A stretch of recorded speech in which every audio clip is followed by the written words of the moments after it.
Hello গুরু, ঈদ মোবারক। আজকে চাঁদ রাত আর কালকে ঈদ। রমজান মাসের শেষ দিন। নিউ মার্কেট এরিয়াতে এত এত এত মানুষের ভিড়। সবাই এসছে শপিং করতে, ঘোরাঘুরি করতে, রমজানের শেষ দিনে কেনাকাটা করতে। এটা বারাখা, এখানে এত মানুষের ভিড়। মানুষের ভিড় দেখলে পাগল হয়ে যাবে।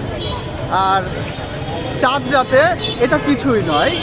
গত বছরের তুলনায় এবছর অনেক কম মানুষ এসছে, তবে অনেক ভিড় আছে। আর যেহেতু চাঁদ রাত আজকে সবাই ঘোরাঘুরি করতে বেরিয়েছে তাদের আত্মীয় স্বজন নিয়ে, এবং ঈদের লাস্ট শপিং তারা করছে। এখন ডিউটি শেষ করে চলেছি বাসায়। চাঁদ রাতে একটু লেট হয়, আর এখন বাজে মোটামুটি 1:10-15। তো ডিউটি শেষ করে বাসায় যাচ্ছি। রুমমেট বেরিয়ে গেছিলো, তো ওকে কল করলাম, বললাম একটু দাঁড়া, আসতেছি। তো আবার ব্যাক করতেছে আমার জন্য। তো গুরু, সবাই ভালো থেকো আর ঈদটা ভালোভাবে কাটিও।